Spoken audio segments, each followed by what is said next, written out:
space is the void into which this Gaia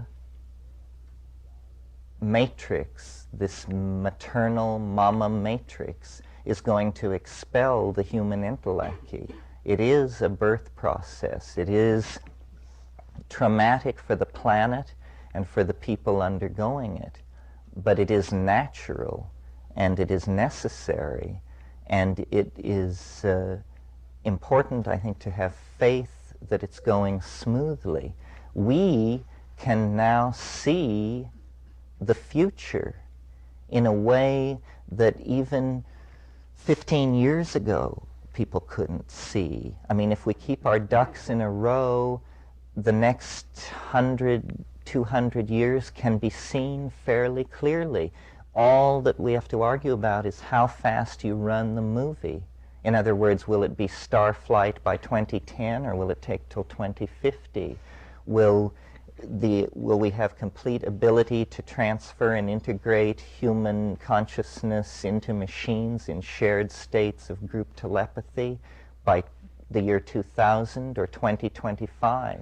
What is happening is that it's almost as though, it's almost parallel to the situation in Europe when the wars of religion finally dragged themselves out, and where people just finally, the way the late medieval stasis was broken up was people just got sick of it. They didn't have any great moral awakening, you know. They just said, bullshit, we don't care anymore whether you're a Huguenot or a Catholic or a you know, we've just had it, enough already. And I think that this kind of impatience is in certain places already and will grow, that capitalism is very impatient with the stodginess of mass media manipulated so-called democratic societies. And capitalism wants to forge ahead, who knows how humanely, but they do see the potential in the future.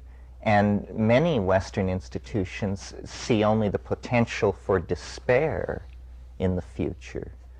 To my mind, the future is endlessly bright, and the things that are going to be done are truly astonishing, but today imaginable, and it is only persistence that will bring them to be. That's why it's very important to preserve through any dark age, whether it lasts months or years, the psychedelic notion, a core of people who understand the amazing creativity that is resident in the human mind, because space is the human imagination calling us forward. Those structures can be built there. These paradises can be erected. There can be a millennium. There is no question about it.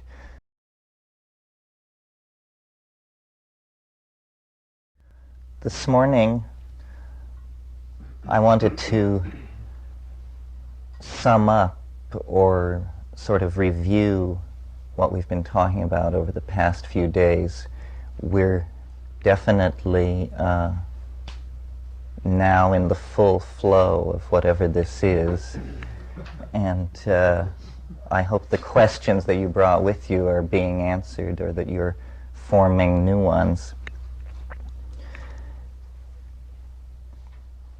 The process of trying to figure out what it is, which is what this seems to be and what consciousness seems to be, is a process that has been gathering strength for a very, very long time. It appears that the tendency for systems to complexify and to multiply the connectedness within them is some kind of ontological characteristic that pervades not only organic existence, but pre-organic existence.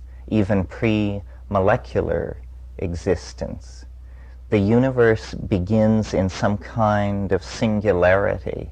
I mean, this is the teaching of physics in all its forms, that the universe begins in some kind of singularity, which is not greatly different nor greatly easier to imagine than simply that God made everything.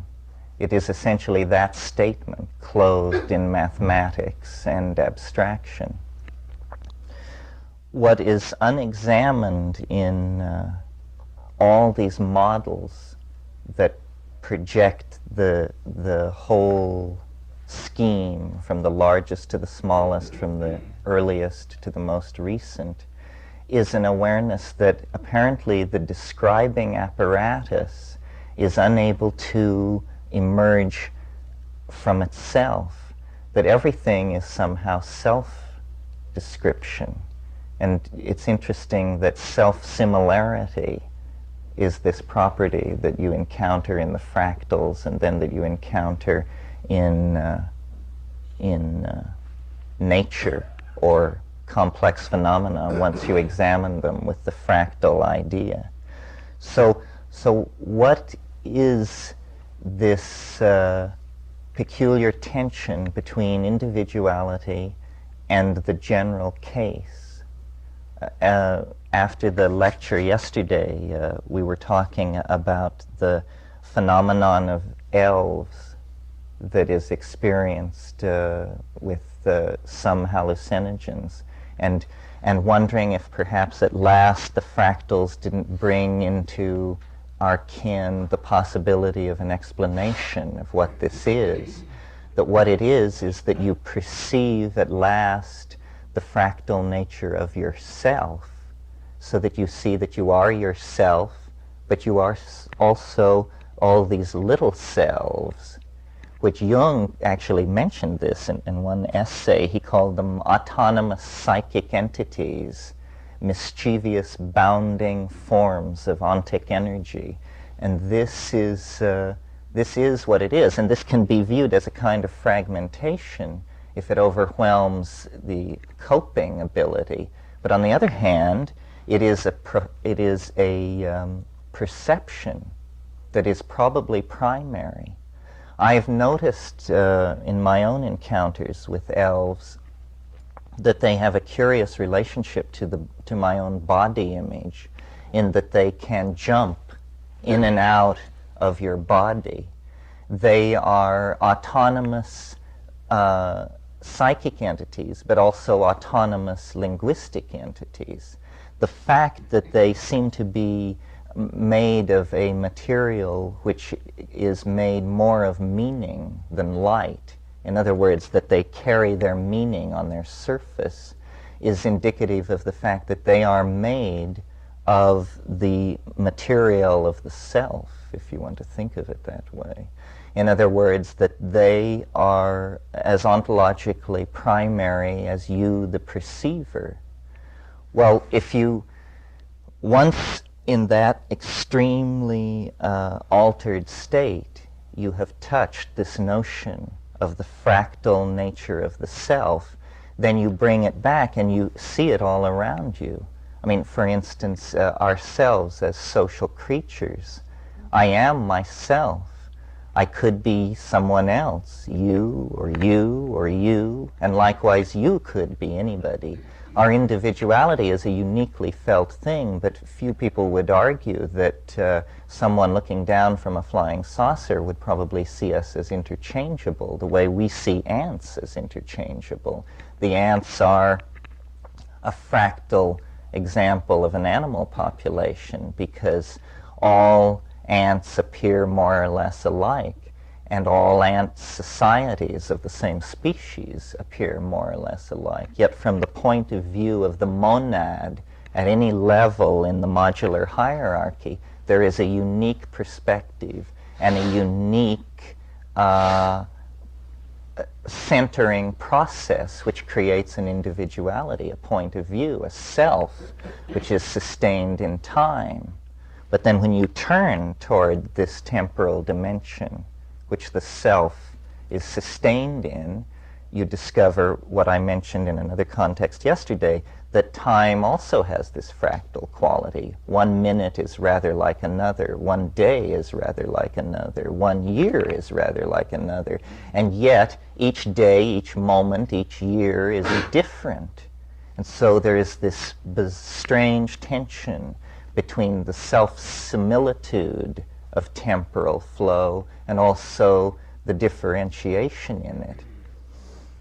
But what emerges slowly out of this is the perception that all of these flows, all of these fractals, all of these self-similar processes are embedded in similar, naturally, fractal processes at higher and higher levels of expression in space and in time, so that the universe in its entirety, from Big Bang to heat death or recollapse into another super black hole state, is a kind of tone or a kind of waveform, which is then reiterated on many levels of duration, which are successively smaller and smaller and fall away from the pattern of the primary waveform.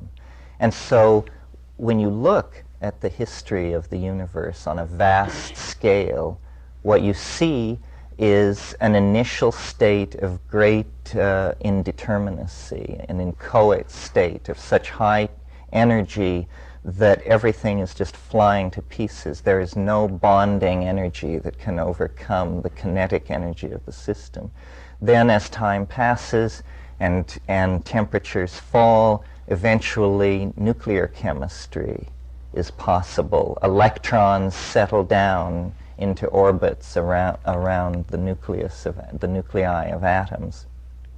Then, at a still much later point in time, the temperature in the universe in certain areas has fallen to, and the stars have cooked out a more complex species of molecules, carbon, and suddenly very complex structures can arise.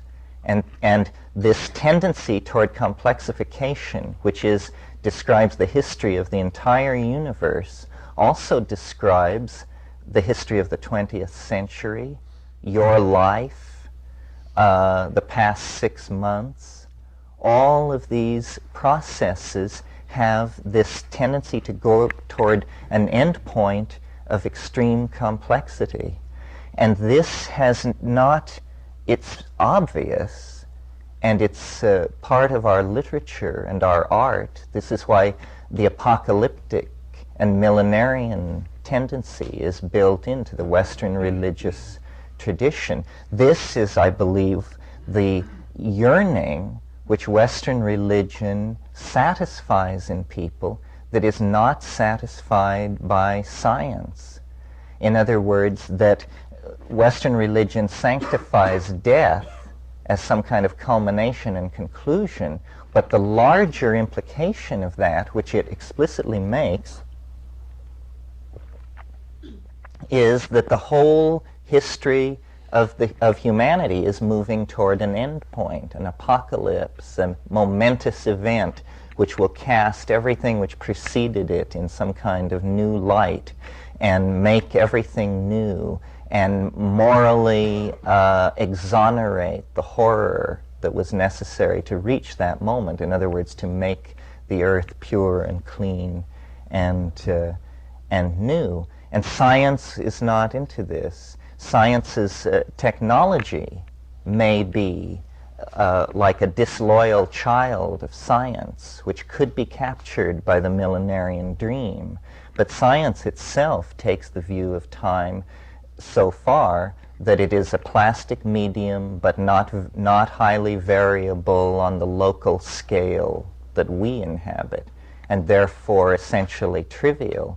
But this revolution in thinking that begins with Jung's clarification of the notion of synchronicity and then comes up through all the delvings into the irrational in the 20th century, and certainly Jung and Freud's exploration of the unconscious, exonerates a different notion of time, or at least the validity of entertaining different notions of time.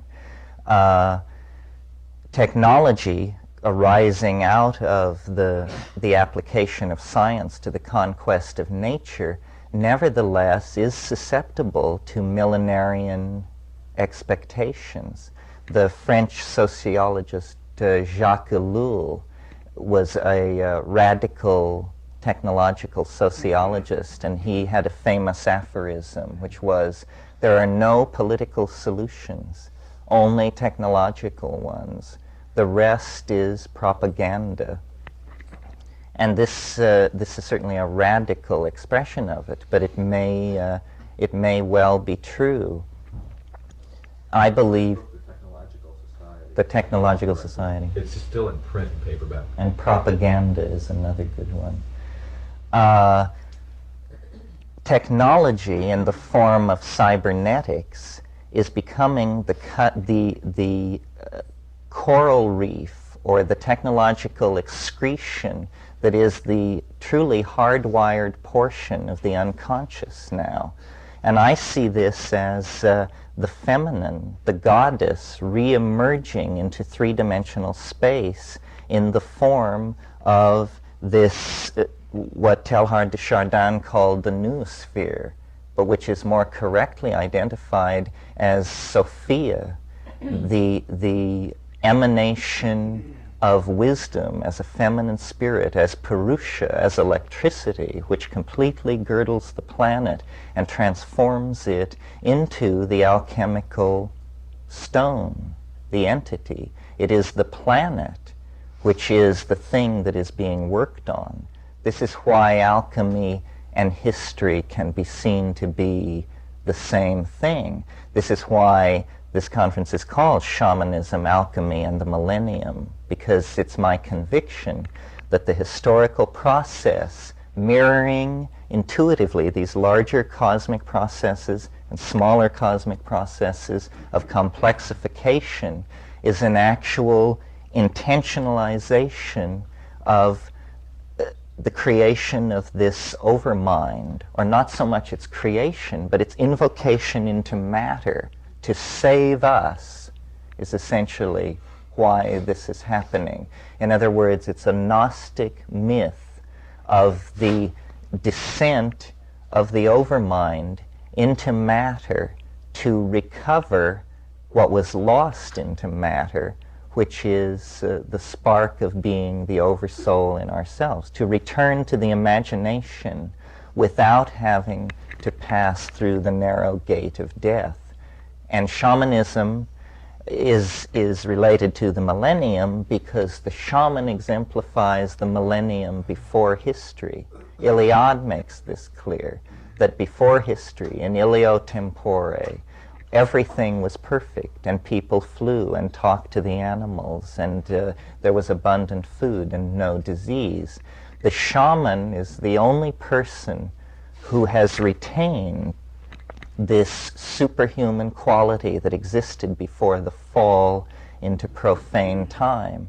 And the shaman, in all of his, her many adumbrations as alchemist, as scientist, as magician, as poet, has been the catalytic enzymatic personality which has sculpted the historical process and led it forward. And it has been mediated by the relationships to plants, which mediate a relationship to an undefinable intelligent force that you can call God, or the genus loci, or the extraterrestrials. The fact of the matter is that the depth and nature of it can apparently not be known, that it is controlling what is revealed about itself, and that people throughout history have discovered this. It is in fact what religion is in the absence of institutions. And in the presence of institutions, religion isn't. This is why Taoism is so attractive, because it understood and retained the idea that you could be in history and you could still know about the Tao and be in the Tao, which is really to be outside of history. And I think that there may be many ways to do it. What gatherings like this seem to indicate is that discursive thought is being given another chance from having been abandoned for a decade or so. So that this kind of noetic archaeology can be used to try and map out the human condition. The emergence of the feminine in this cybernetic matrix, and Ralph made this point yesterday, is paralleled by these breakthroughs in mathematics. Really, cybernetics is simply a branch of applied mathematics at this point, and will become more so in the future. Space is the void into which this Gaia matrix, this maternal mama matrix, is going to expel the human intellect. It is a birth process. It is traumatic for the planet and for the people undergoing it, but it is natural and it is necessary, and it is important, I think, to have faith that it's going smoothly. We can now see the future in a way that even 15 years ago people couldn't see. I mean, if we keep our ducks in a row, the next 100, 200 years can be seen fairly clearly. All that we have to argue about is how fast you run the movie. In other words, will it be Starflight by 2010, or will it take till 2050? Will we have complete ability to transfer and integrate human consciousness into machines in shared states of group telepathy by the year 2000 or 2025? What is happening is that it's almost as though it's almost parallel to the situation in Europe when the wars of religion finally dragged themselves out, and where people just finally, the way the late medieval stasis was broken up was people just got sick of it. They didn't have any great moral awakening, you know. They just said, bullshit, we don't care anymore whether you're a Huguenot or a Catholic or a Cal, you know, we've just had it, enough already. And I think that this kind of impatience is in certain places already and will grow, that capitalism is very impatient with the stodginess of mass media manipulated so-called democratic societies.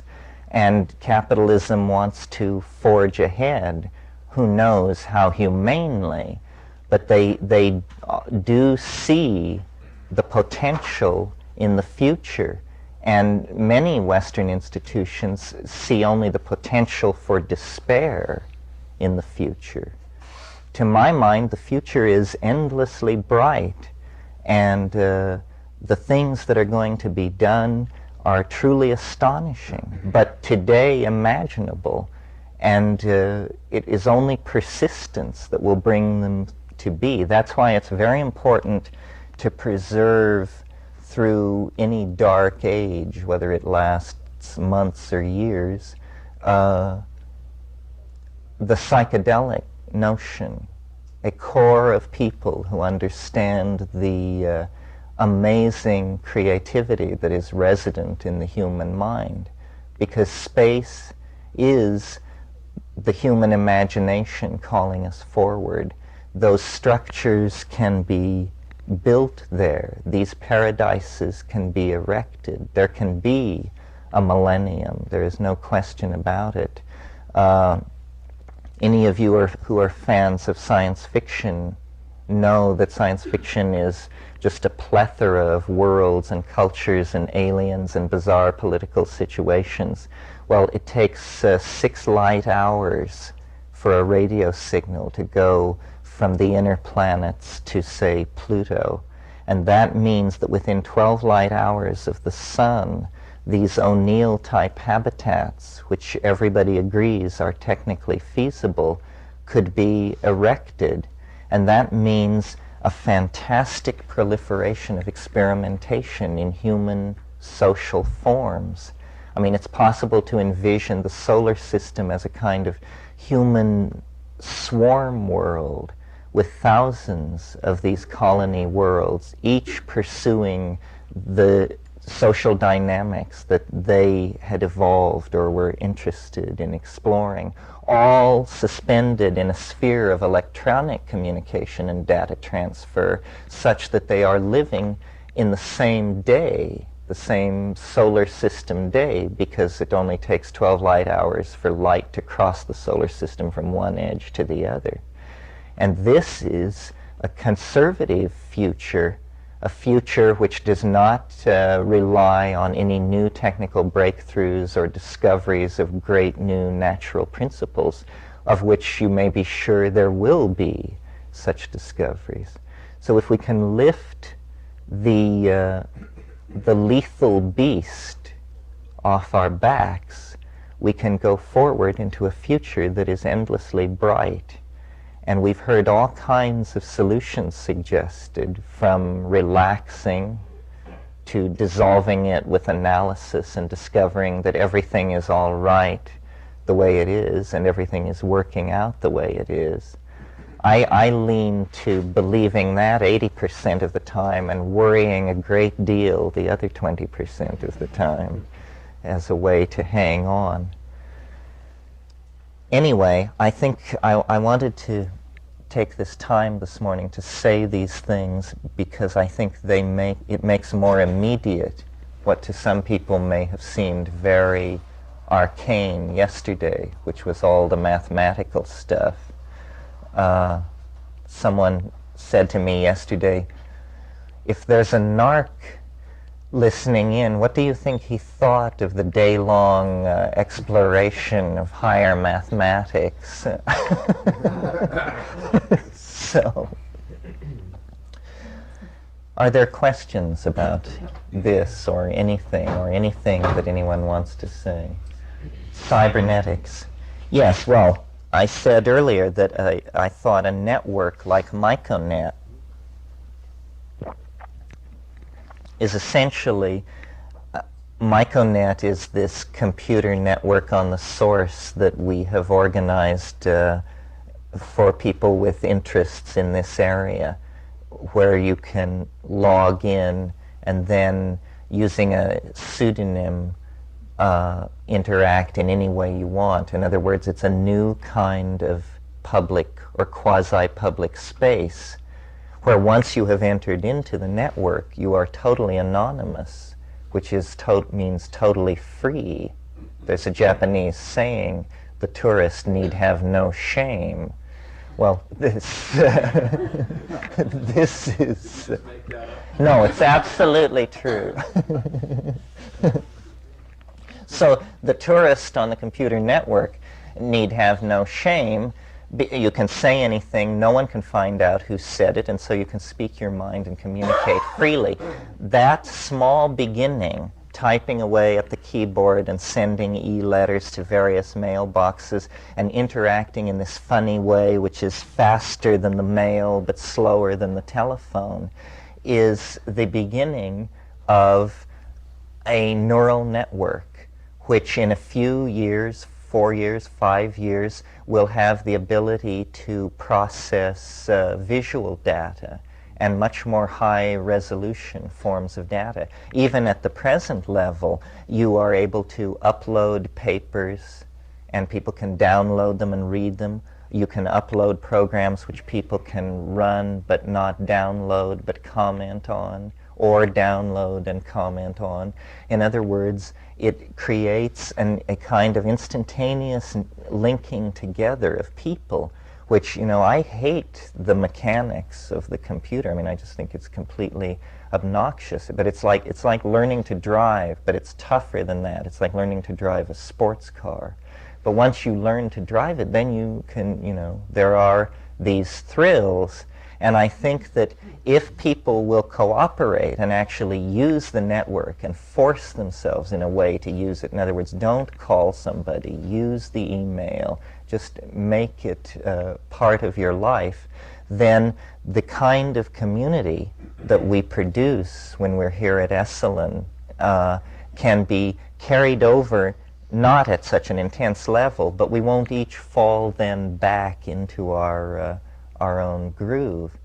This then is going to be repeated on a massive scale and is being repeated. 9 million computers a month are being hooked into communication systems. And most of these are for the networking purposes of small management groups. This is the new organism which is taking shape, that is the organism which survives. Our electronically linked groups of like-minded people who have clearly defined their goals and are working together to achieve them. By being able to search and find people and then stay in touch with them, we become much more powerful on the socio-political dimension where this kind of progress is made. Okay, so that's one aspect about cybernetics. The more generalized aspect for society is that mind-machine interaction is going to become a major frontier for development and redefinition. And when that happens, the accretions of technology, the keyboard, the video display, all of this will begin to disappear. And it's not unreasonable to expect that eventually you will just access by thought almost. In other words, I take the hallucinogens as the model for the ideal computing system. The hallucinogens when they're working perfectly. You know, when you can say in a psilocybin state, Art Deco, and millions of Art Deco objects begin drifting slowly through your field of vision, tumbling slowly, each one, you know, the most perfect delineation of the Art Deco aesthetic that you've ever seen.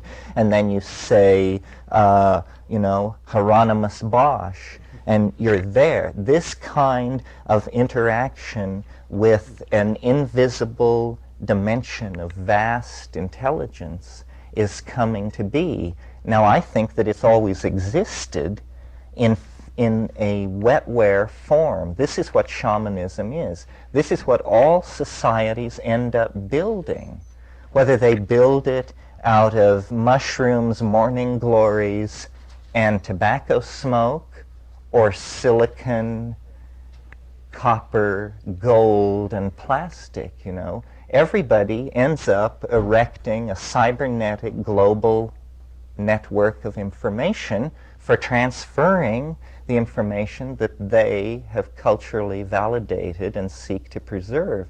And we look at the people in the Amazon and say, you know, how quaint, how primitive, so forth. We haven't the faintest notion of what's actually going on, how they know what they know, how they do what they do. When we were at La Chirera, it was uncanny how much the Witoto knew about things 100, 125 miles away. I mean, we would visit the priest and be standing there when over the radio you would hear that an airplane had landed at mission so-and-so, but then you would walk back to your camp and meet someone and they would say, I was just talking to this Indian and he said those people that were expected at so-and-so came today. You know, well, what is going on there? Each technology appears to the savants of another technology as magic to the shaman who were doing that trick in the Amazon. But nevertheless, the erection of this network is very important, and I see it as a feminizing thing. People have a lot of trouble with that because they tend to think of computers as machines. Computers are machines now, but computers don't need to be machines. Computers are arrangements of arrays and elements that can exist in any medium.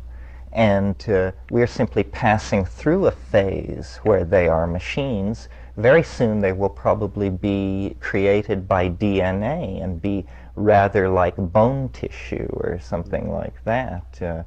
Once the biological and the cybernetic come together, why the division between machines and life will be seen to be like the difference between a snail and its shell. I mean, the shell is not much like the snail, but to say that one is alive and one isn't is a little, begging the question. And also, the cybernetic revolution is going to allow the modeling through things like what Ralph is doing, and Ralph didn't even talk yesterday about his Hollywood project, is going to allow the modeling of psychedelic states and even theoretical psychedelic states. In other words, configurations of consciousness which no drug, synthetic or natural, can cause to happen, can be elicited by creating hypothetical brain state situations. Modeling of the brain is going to create a complete understanding of the fine-grained nature of consciousness. It will not answer questions about the soul and free will and being, but it will answer what are all these things made of, and how do they work at the formal cellular level. So cybernetics, I think, came along just in time. It is the knitting together, and it is, I think that the notion of a drug is a fairly stupid one. I mean, I identify the first psychedelic drug I ever took was science fiction, and I took it daily for years. And rocketry was a big high, too. I was one of those people who stuffed potassium perchlorate and sugar into stainless steel piping and take it out on the football field and blow enormous craters in the pitcher's mound. And it was somewhat late that I came to what is formally known as drugs. And cybernetics is one of these things, It's an exo-compound. You don't put it into your body, you interact with it at the keyboard. But the keyboard is entirely an illusion of this very early mechanical stage that we're in of interacting with the machine. I mean, think how it would be if the keyboard were not there and nothing were there, and just to use a computer would be to sit down and just compose yourself in a certain state of mind, and then you would be in the network and able to word search the Library of Congress and all of these things. This is obviously coming. I mean, this is what technology seeks to do, and we need unobtrusive technologies.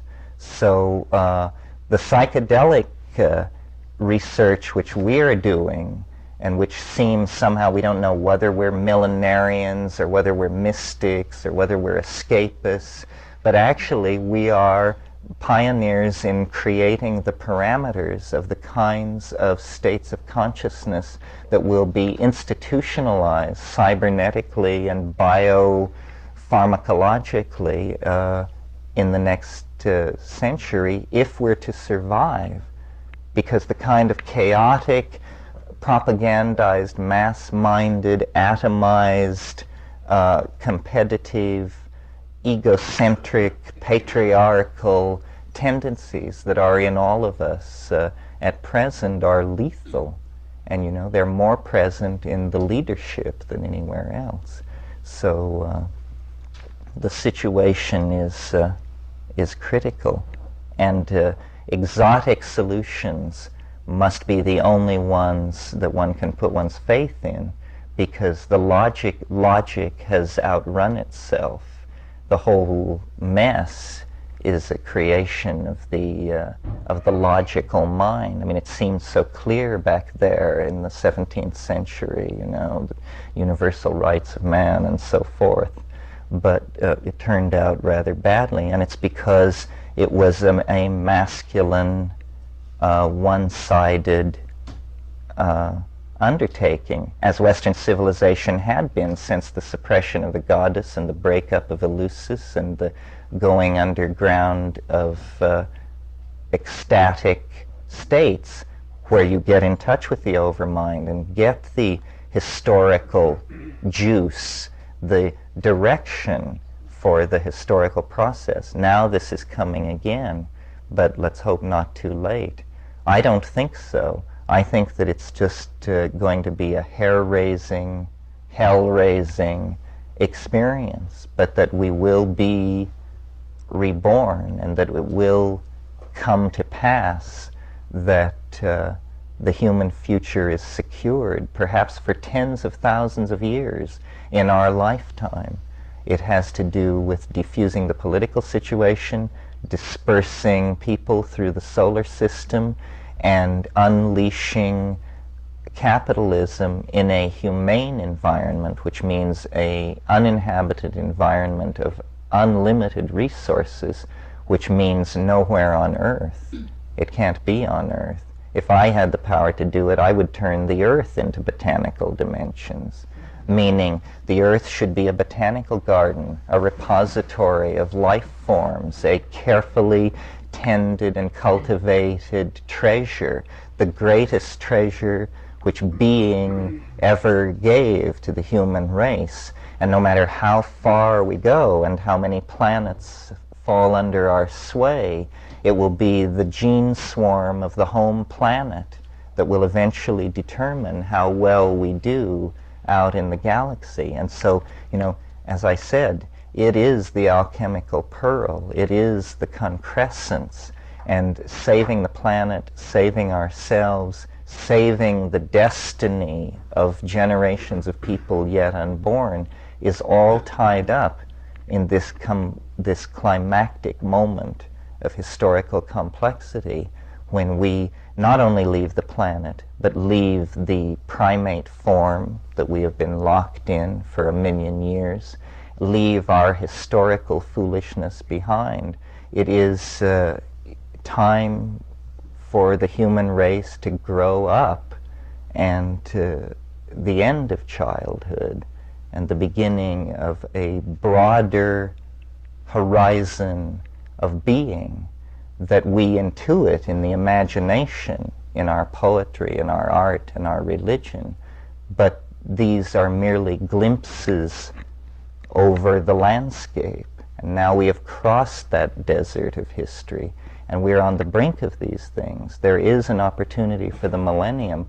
The problem is within the human heart, and the answer is all around us in various ways. The question and the task is to realize it, and then realize it again, and then again, and alchemically condense it so that finally it all becomes this one thing, this alchemical quintessence which makes everything new and transforms and makes us safe and ends strife and ends difficulty and rescues somehow all the things that went on in the past so that they have meaning, and it's all then is understood as having been toward this end which is now achieved, so that we can now rest in the peace which passeth understanding.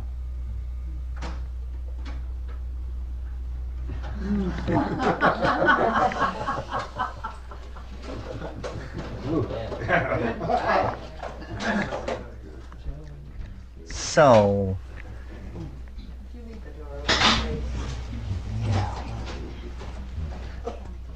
is there any questions? Let me explain what's happening the rest of the day. This afternoon, Michael and Cynthia, together or apart, I'm not sure, will present all kinds of things that they know best, and it will be very good, I'm sure. I'd like to just say a number of people have expressed interest in looking at or purchasing the Shipibo and Kunibo clocks that Dennis brought back from the Amazon. So maybe this afternoon I could come early before the session and lay them out or set them out before and after the afternoon session. You can look at them and I will transmit money to Dennis if you want to buy it. Good. Okay, what time is it? 3:30, I think. So I'll come at 3 or so. I'm going to hand around, how many of you know the work of Hieronymus Bosch? Yes, well, I've been into Bosch since I was 11 years old, but very recently I came across a really astonishing book, and what's astonishing about it is that the Garden of Earthly Delights is photographed in actual size in a series of shingles, so that if we were to get 2 copies of this book and tear them both to pieces, we could reconstruct it natural size. And it is, it relates to the millennium. I don't know if I will have a chance to relate it to the millennium. It's a feast for the eyes, and I'll just hand it around and people can look at it, and it'll be up here. Let's see now. What does anybody have on their mind? You just had fair warning that if you don't have anything on your mind, you're going to get Hieronymus Bosch. So you better get cracking. Your rap this morning struck home something we've been discussing behind the scenes for a while. Is that with the pot wars and the MDMA bust and scheduling and the LSD bust, that sort of the Empire Strikes Back seems to be the place we're in right now. And the call to arms is not so much a call to a militaristic sort of arms as a call to a metaphorical arming ourselves, in the sense that if we can capture everybody's hearts and minds, that balls will follow. And I think we've got an opportunity here, especially in the psychedelic community, to really begin to move consciously in some of the directions that you describe in a rather millenarian sort of way. That we've finally got a chance to really influence ourselves and other people in the direction of moving towards unlimited space, unlimited time, unlimited resources. The ability to take the goddess into space with us instead of thinking of her as something that's planet-bound. That seed is within each one of us and can come along. And I think the idea of turning the Earth into a park is wonderful. But we're going to have to get off to be able to do it, because we're just too much of a burden on it as we are. Yes, well, Gerard O'Neill has suggested that we could lift all heavy industry off the planet by 2050. This is not an unreasonable notion, you know. I mean, I'm sure that if there is a world 500 years in the future, when they look back on the 20th century, it will just be looked upon as the most unbelievably toxic period in all of the human experience. The way we look back at, say, the 14th century and say, well, you know, there were no sewers in London, people were dumping raw sewage into the street. They'll say people were dumping raw sewage into the rivers, radioactive waste into the ocean. It's amazing anybody survived it. So yes, this is, it's very true. I think we've got 3 major advantages too. One is we have the best minds of our generation in our side. I mean, if you listen to the people who are one of us, as you put it in one context earlier, there's brilliant people working in very psychedelic ways, whether they're into the psychedelic substances or not. And we also have that opportunity to become unfettered from social convention, from narrow reality tunnels, from conventional institutions, from a closed-in way of viewing things. We were discussing fractals last night, and one of the things you see in evolution is if you're adapted beautifully to a particular kind of fractal environment and suddenly a discontinuity comes in and changes it, the premium is not on being able to understand that fractal and find your way around the Amazon, for example, beautifully, but to be able to change quickly so that when that environment changes, you do not become obsolete and extinct. So we have that on our side, the flexibility of being able to undo old ways of thinking and do new ones. And I think the biggest thing we've got is we've got women on our side. Mm-hmm. For the first time, there's a whole, the power of half of humanity has been untapped for 2,000, 5,000 years. And all of a sudden that becomes available, and in a sense we have a chance to build something that's never been seen before. It's the idea of a hero for the goddess, the idea of a female hero. coming in and not being more than beating swords into plowshares, of really being able to go out and say, you know, this is what we want to do, and we can do it consciously, we can do it hand. Yes, a superfractal analysis of history would say that when you live with primitive people like in the Amazon, what's happening is the men go out and they hunt and they kill meat and they bring it back. And when they're a little ways from the village, they make a great noise and all the women come out to meet them. And at that point they hand over the meat, because the meat is poisonous often until it is cooked. Okay, so that's what people do. The men go out, they get the meat, they bring it back, they give it to the women, they cook it and make it palatable and food. This is what history is. It's now time to hand over the meat. The masculine force has gone out into history, captured the noetic beast, the beast that brings understanding and control. Now, at the end of the cycle, we're coming back, and the thing captured has to be given over to the women to be cooked. And when it is cooked, then there will be the millennium. And this cycle, which is enacted over and over again in these primitive societies, is being prolonged by history to an excruciating degree. But eventually, this is what has to happen. And this cooking by the women is the alchemical transformation of a nuclear armament society into an ecologically conscious, spacefaring, humane kind of society. Terence, I think to differ a little bit on that. I think that division of labor is in and of itself a somewhat patriarchal remnant view. I think it's going to be much more integrated than that going forward. I mean, I think it's more than hand in hand. I think it's bound in an embrace. And I think we're all going after the meat, and I think we're all going to learn how to cook it. And that one of the things we're learning to do is to be able to do all those things.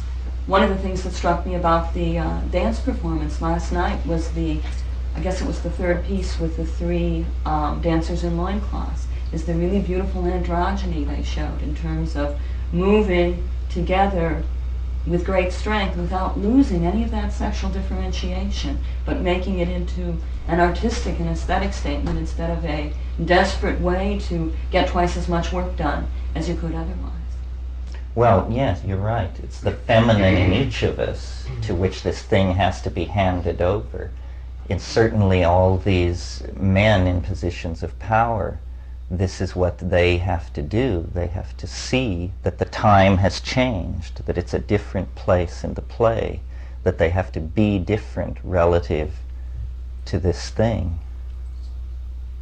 Anyone else have any? Well, in this millennial paradigm, there is, for its own evolution, a certain ecological problem not addressed. And I think no one likes to think about this very practical, capitalist and political aspect of things. But I would guess that if there is a future of 500 years, and if ourselves in 500 years look back at this time, it would not be remembered so much as the time of toxic waste, but as the time of rejection of the cure of the problem. That whereas it's true that we have women on our side, we are women on our side, we are intellectuals, we are ideas on our side, what we're lacking for the cooking is the fuel and the monetary power. See, the gross national product is wasted on the military-industrial complex. The defense budget is 60% or whatever. So as a matter of fact, how many resources are devoted to the survival of our evolutionary bottleneck?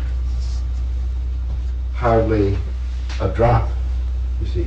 And I think it has arrived at this situation, which may well be remembered as the key bottleneck problem, is that somehow the resources, no matter how much will increase the awareness of the problem and everyone will express a concern about it and so on, that the resources are always going somewhere else. How can it be that, for example, a place like Esalen Institute or Ojai Foundation and so on, institutions are seminal to the change of consciousness, are starving for lack of resources, when there are many people among us, you see, who might, by accident of birth, whatever, be billionaires or be involved in huge corporations or have finger on the direction of flow of enormous resource, while giving 10 or 15 cents, while giving maybe a fraction of the lifetime and so on, have not made the connection in such way as to divert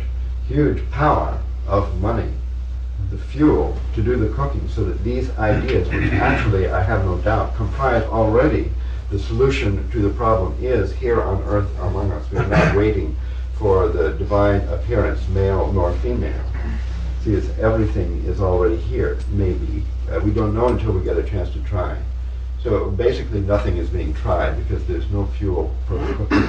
When it might happen, we might see in the newspaper, even the day after tomorrow, that some huge gift by a totally unknown person has been made to such and such fund. Botanical Dimensions has received $14.5 million for its operating budget for this year. Let us see, you see, that the fuel is put under the well-prepared pot, and see if we cannot cook up a future. Then I have no doubt how it would be. So I think that there is going to be a catastrophic moment sometime in the future when resources are massively diverted to this alternative survival strategy that Terence has summed up under the name exotic solutions. Sir, I disagree completely. There are a large cadre of people in high technology who are subverting the government's resources. Corporations that I work with to raise millions of dollars will sit down and tell me that 25 years from now they want to build the first starship. They are well aware of what they are doing with respect to computers and high technology, and we are taking over. We are taking over the technology, people who feel like what we have talked about. We are still too young to control those capital flows. But both Ellen and I make decisions on millions and millions of dollars a year in terms of who gets what kind of money, and we are not alone. We may take more tryptamines than any of those people do. We don't have significant different views over what Ellen just expressed or over what Terence just expressed. One of the guys whose only drug of choice is cocaine is saying that he is saving up a space to move, to retire to Luna City, that he plans to build with his millions that he's making. There are people there. This whole strategic defense initiative is being subverted. Most of that money is going to be spent in such a way to promote the industrialization of space. That's good to hear right now. That's good to hear, of course. And But that's right my now, life in business, is making that happen. Right now, the state of the science technologies are used to pinpoint marijuana crops in Northern California. It certainly is. Wiretaps, where the use of wiretaps led to the largest LSD bust in history. One hears that the military was experimenting with most of the psychedelic drugs. Adam, for example, 30 years ago. Adam was synthesized in Germany in 1914. That's More drugs certainly were correct. synthesized there in Central Europe. But if we all divorce ourselves and become politically Right. correct and politically pure, we'll all be destroyed. And I have to sully my hands by working with people who have defense contracts. But is it better to get a few $1 million for something that's going to create robots that can build L5s, or for me to go off and sit in the corner and do DMT every day for the rest of my life, which I'm economically capable of supporting myself to do that? We talk about how are we going to have this happen. We live in an industrial society that will destroy us if we do not co-opt it. Well, I agree with you that the Strategic Defense Initiative is a co-option of the military. It is entirely, billions are going to be spent on things which won't work, but you're going to have to put 20,000 people into space to figure this out. And once you figure out that it doesn't work, they'll all be there. And in the meantime, you will have figured out all kinds of nifty things that will work, which make the original idea seem childish and stupid. I'm really do think it's a Trojan horse for starflight. I mean, they basically, I mean, I'm not defending it entirely because I think it was fairly cynical. These Fortune 500 corporations that Phil is talking about said, well, if we had a $20 trillion investment over 20 years, we could produce a space-based civilization. But we don't have that kind of money. No private company or consortium of companies has $20 trillion. So what can we do? Well, why don't we create the notion of an arms race and loot the American taxpayer's pocket to pay for it? We'll just get all those people riled up and take the money, and downstream we will have transformed capitalism so that it can survive for another 1,000 years. I'm not hopeful that millions of dollars will come to Botanical Dimensions, but I feel that we laid out a budget of around $100,000 for each of the next 2 years, and I'm reasonably hopeful that that can be met. In other words, we've only been fundraising 6 weeks. Our initial goal was $10,000 by December. It appears that we've exceeded that goal now. I think that it will go. Arthur Young once asked me, what would I do if I had $20 million? And I said, give 15 of it back to whoever gave it to me, because I can't manage $20 million. My plan is this plan, $5 million. So,